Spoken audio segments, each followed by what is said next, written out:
And hello, everyone, and welcome back to another live stream by Michael Reeds. I'm just getting myself all set up.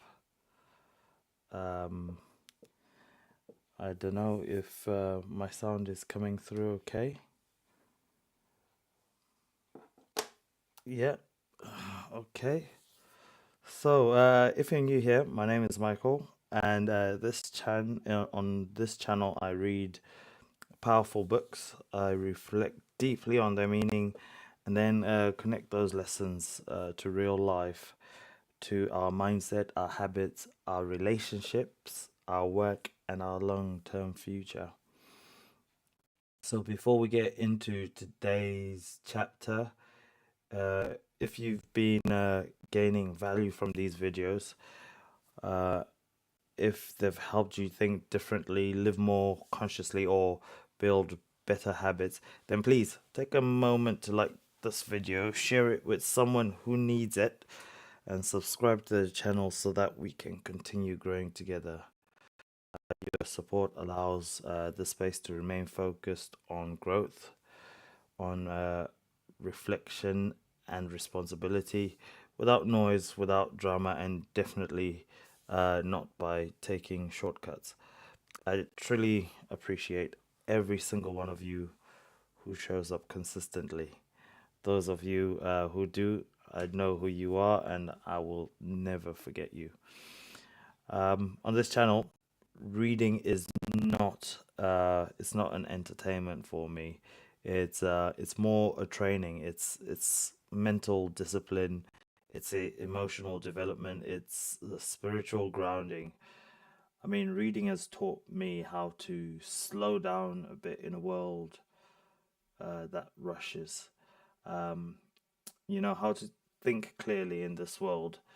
Um, uh, in and how to react emotionally. It's reading has taught me how to build myself intentionally instead of drifting through life just unconsciously, and that is why I'm here. That is why you're here. We're all here to hopefully grow, to reflect, and to take responsibility, and to become stronger human beings, from the inside out. So, before we move on to chapter 6 is an interesting one. Let's just take a quick little moment to reflect on chapter 5, which was benevolence. In that chapter, Bushido teaches us that true strength is never cruel, that real power is guided by compassion, that leadership without empathy eventually destroys itself, and benevolence is about noticing people, not just walking past pain, or not ignoring struggle, not pretending that it's not my problem. It's about having the courage to care. I've learned in my own life that when I've been too focused on my own goals, my own schedule, my own stress, um, I've sometimes missed opportunities to be present for others. And every time that happened, I felt it later. Because success without humanity, it feels empty.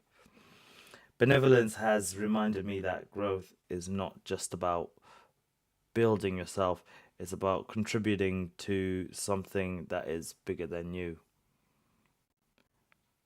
Uh, and with chapter 6, titled Politeness, or another word for politeness is courtesy, um, uh, we move into chapter 6. Now, most people think that politeness is quite superficial.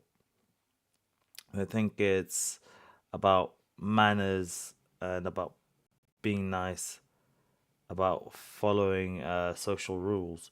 But Bushido teaches something much deeper. Courtesy is emotional discipline, it's self control in action. It is the ability to remain respectful when you are tired, when you're stressed, when you feel like you're being misunderstood, or when things are not going your way.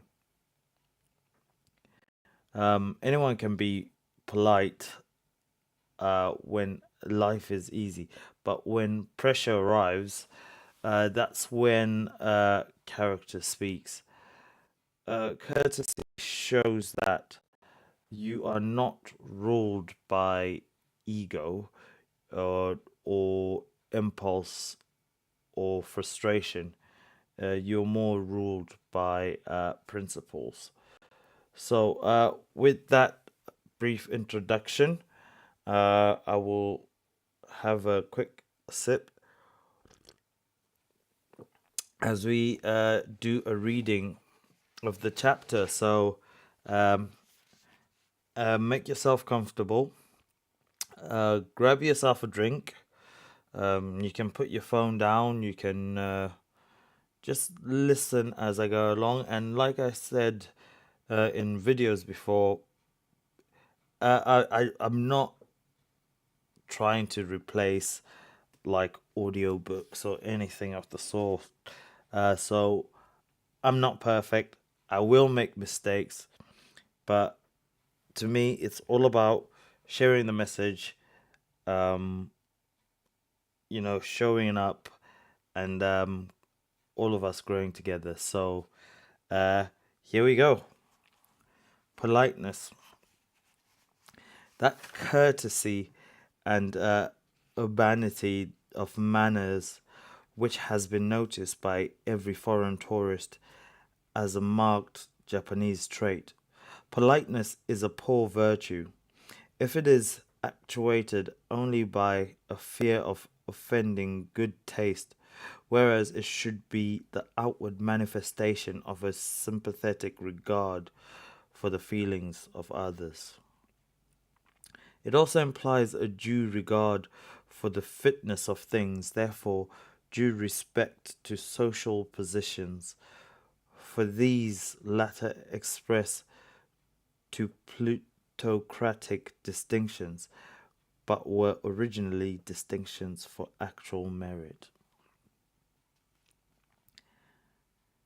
In this, in its highest form, politeness almost approaches love.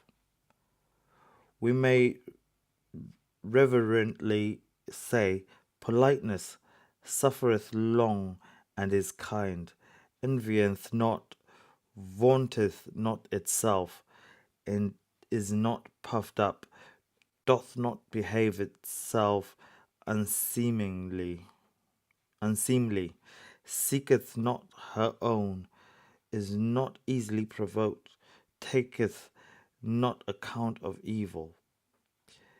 Is it any wonder that Professor Dean, in speaking of the six elements of humanity, accords to politeness an exalted position, inasmuch as it is the ripest fruit of social intercourse? While thus extolling politeness, far be it from me to put it in the front rank of virtues. If we analyze it, we shall find it correlated with other virtues of a higher order. For what virtue stands alone? While, or rather because, it was exalted as peculiar to the profession of arms, and as such esteemed in a degree higher than its deserts, there came into existence its counterfeits. Confucius himself has repeatedly taught that external appur- appurtenances are as little a part of propriety as sounds are of music. When propriety was elevated to the sine qua non of social intercourse, it was only to be expected that then an elaborate system of etiquette should come into vogue to train youth in correct social behavior, how one must bow in accosting others, how he must walk and sit, were taught and learned with utmost care. Table manners grew to be a science. Tea serving and drinking were raised to a ceremony. A man of education is, of course, expected to be master of all these. Very fitly does Mr. Veblen, in his interesting book called Decorum, a product and an exponent of the leisure class life. I have heard slighting remarks made by Europeans upon our elaborate discipline of politeness. It has been criticized as absorbing too much of our thought and in so far a folly to observe strict obedience to it. I admit that there are many unnecessary niceties in ceremonious etiquette, but whether it partakes as much of folly as the adherence of ever changing fashions of the West is a question not very clear to my mind. Even fashions I do not consider solely as freaks of vanity. On the contrary, I look upon these as a ceaseless search of the human mind for the beautiful. Much less do I consider elaborate ceremony as altogether trivial, for it denotes the result of long observation as to the most appropriate method of achieving a certain result. If there is anything to do, there is certainly a best way to do it, and the best way is both the most economical and the most graceful. Mr. Spencer defines grace as the most economical manner of motion. The tea ceremony presents certain definite ways of manipulating a bowl, a spoon, a napkin, etc.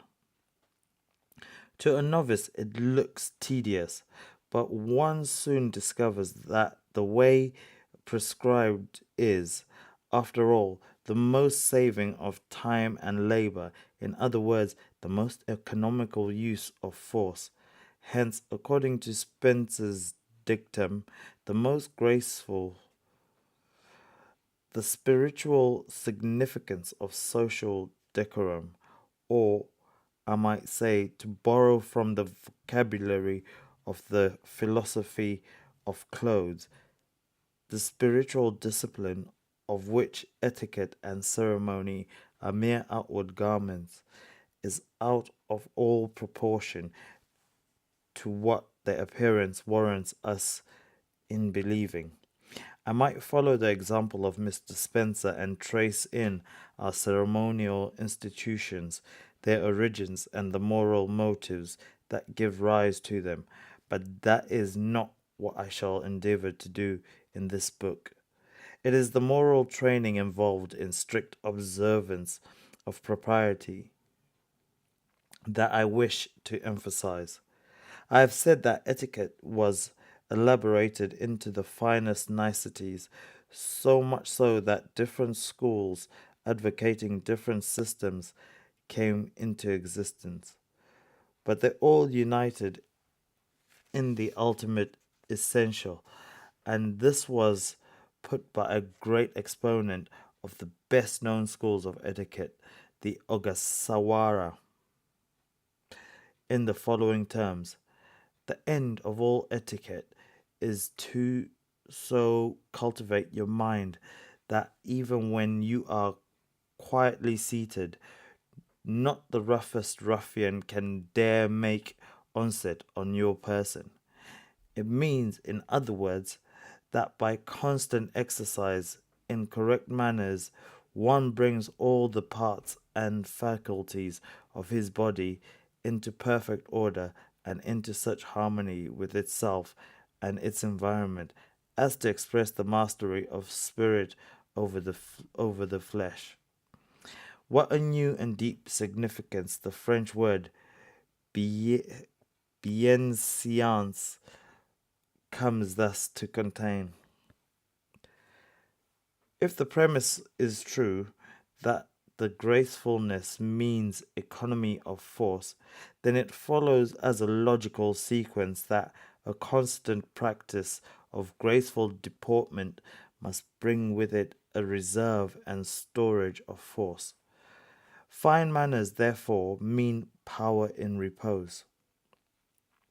When the barbarian Gauls, during the sack of Rome, burst into the assembled senate and dared pull the beards of the venerable fathers, we think the old gentlemen were to blame, inasmuch as they lacked dignity and strength of manners. Is lofty spiritual attainment really possible through etiquette? Why not? All roads lead to Rome.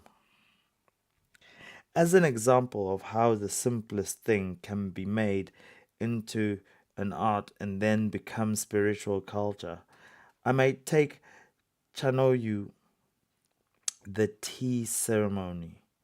Tea sipping is a fine art. Why would it not be? In the children drawing pictures on the sand, or in the savage carving on a rock, was the promise of Raphael or a Michelangelo. How much more is the drinking of a beverage which began with the transcendental contemplation of a Hindu and Chorite, entitled to develop into a handmaid of religion and morality? What calmness of mind, that serenity of temper, that composure and quietness of demeanor, which are the first essentials of Chanoyu, are without doubt the first conditions of right thinking and right feeling. The scrupulous cleanliness of the little room, shut off from sight and sound of the madding crowd, is in itself conducive to direct one's thoughts from the world. The bare interior does not engross one's attention like the innumerable pictures and bric-a-brac of a Western parlor. The presence of kakimono calls our attention more to grace of design than to beauty of color. The utmost refinement of taste is the object aimed at, whereas anything like display is banished with religious horror.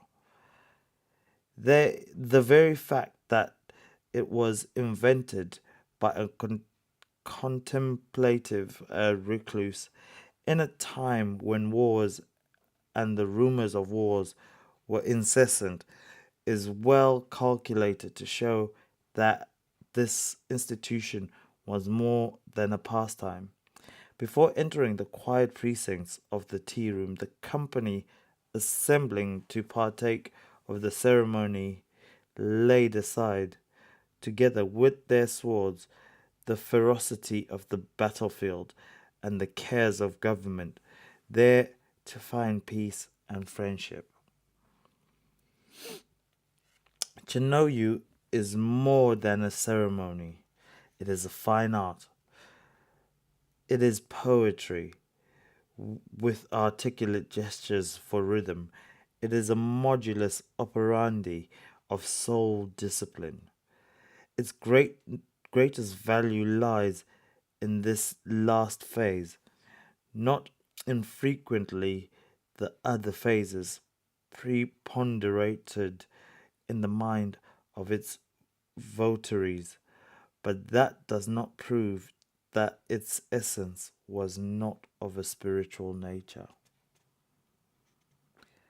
Politeness will be a great acquisition if it does no more than impart grace to manners, but its function does not stop here.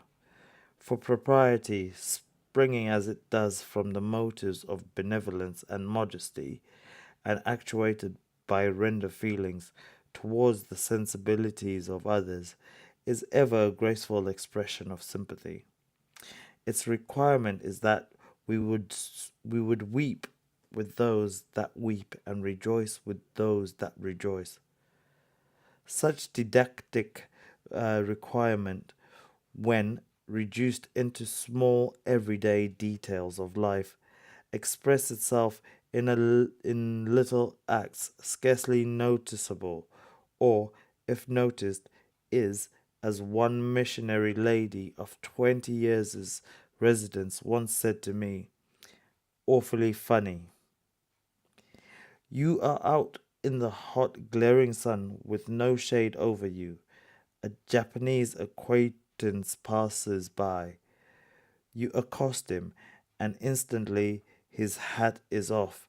Well, that is perfectly natural, but the awfully funny performance is that all the while he talks with you, his parasol is down and he stands in the glaring sun also.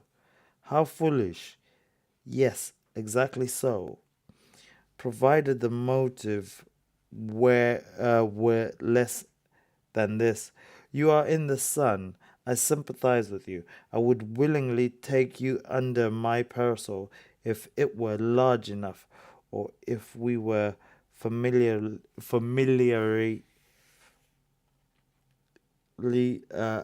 acquainted, as I cannot shade you.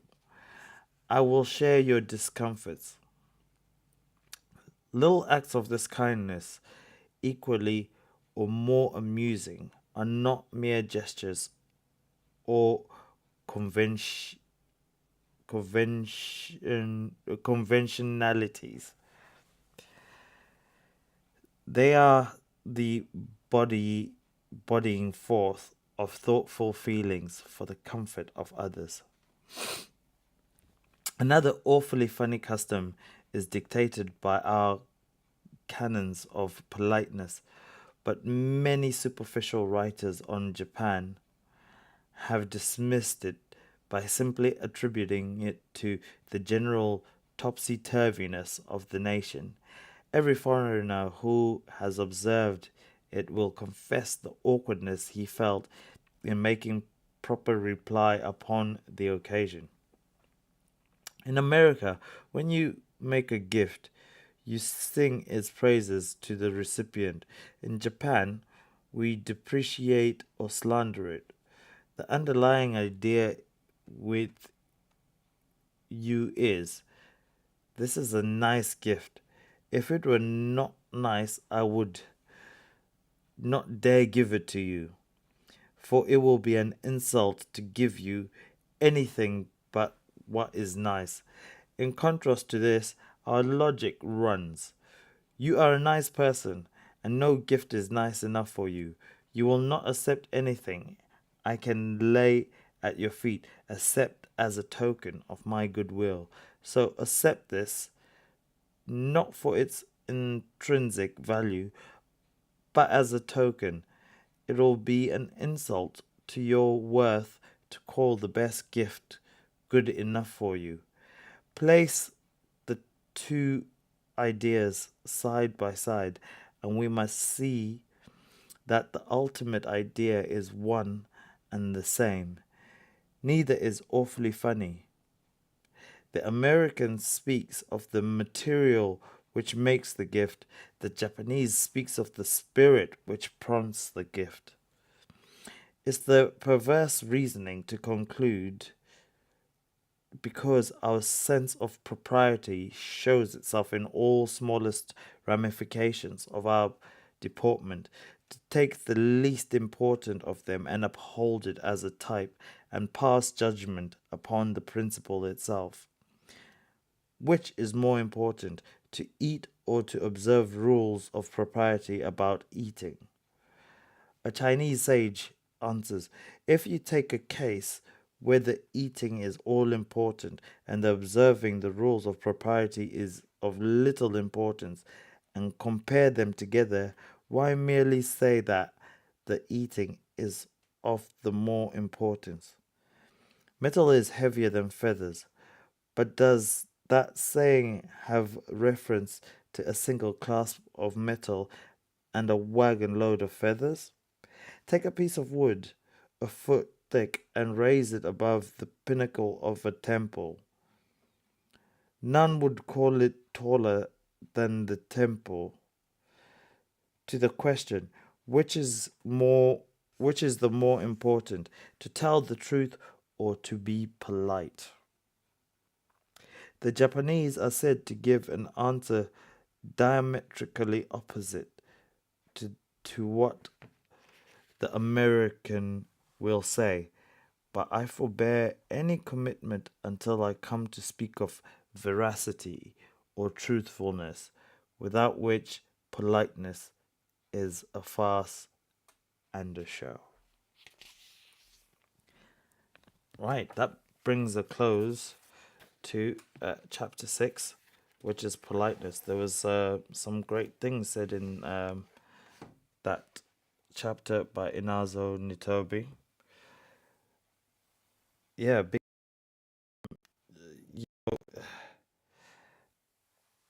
it's one of those things. I want to speak honestly from my own life. Courtesy was it was not something that I mastered early. I had to learn it.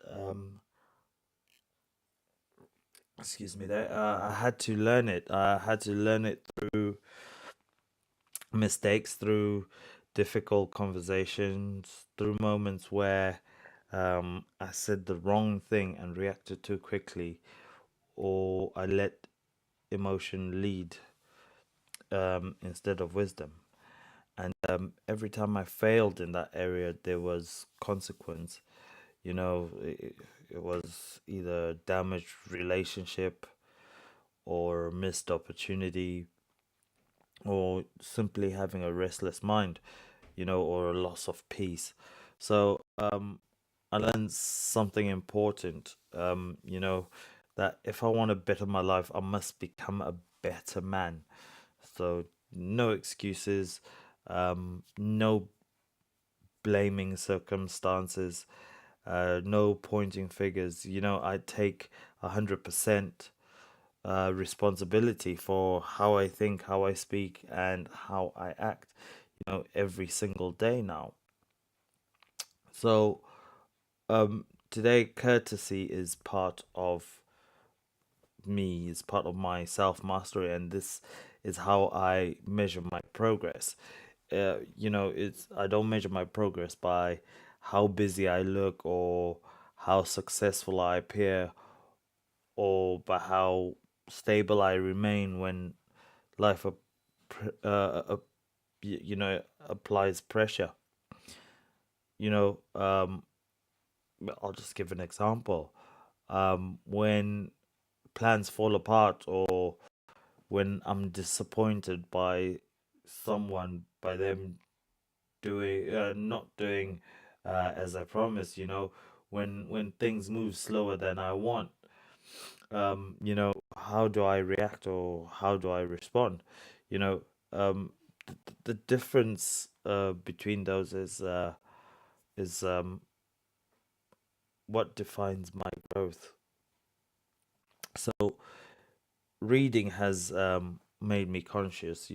Before I lived in autopilot. I was one of those react, scroll, rush, repeat. But now I pause. I take time. I think before I speak. I reflect before I judge. I I observe before I react. And courtesy to me is more awareness, emotion. It means I'm present and I'm awake. You know, and when with regards to success, success is relational. So no matter what field you're in, business, if you're a creative, or if you're in leadership, or if you work in service, you know, people matter.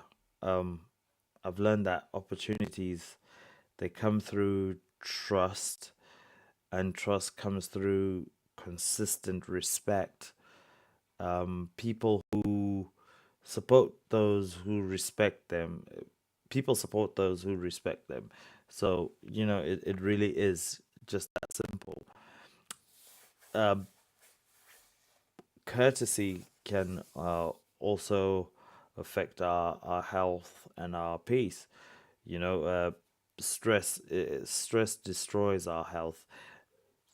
Anger destroys any form of clarity that we need, or you know it sometimes it creates resentment, and resentment can destroy things like sleep. But courtesy, it protects our nervous system. So when you choose the calm over any chaos, you protect your body and you protect your mind. So peace is not a weakness. Peace is an absolute superpower.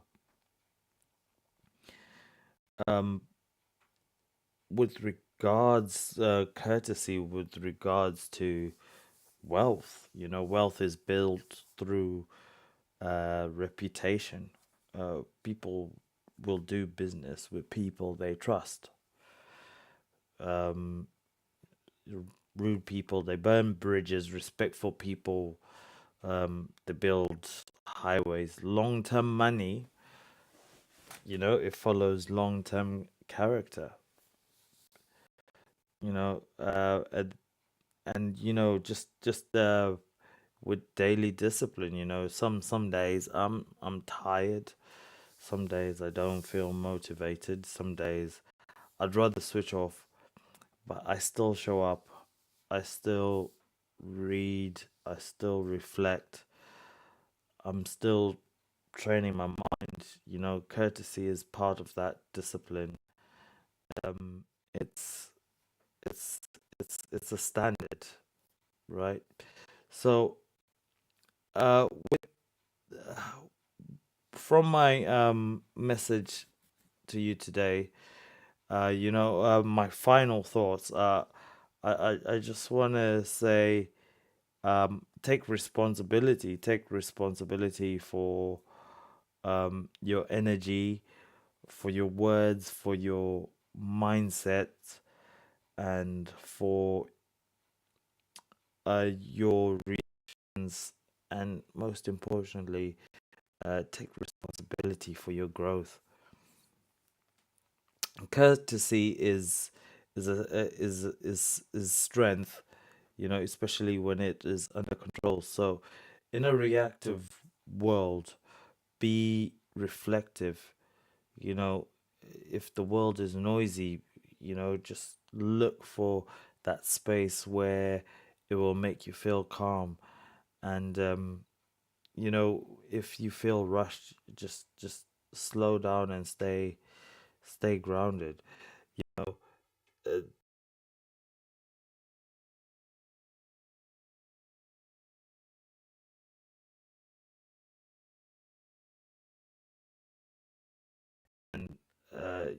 uh, and as I'm going through this book, all the different elements that I'm learning from Bushido, are the path that I choose on a day-to-day basis. So if you're walking that path too, I respect you. So as for today, thank you for reading with me, and thank you for joining me on this path of growth. And I will see you on the next chapter. If you liked this chapter, uh, please just click the like button, share it with someone who might want to hear it, share it with someone who you think needs an injection of politeness but might not understand what politeness means. And yeah, I will hopefully catch you all on the next one. Ta-da.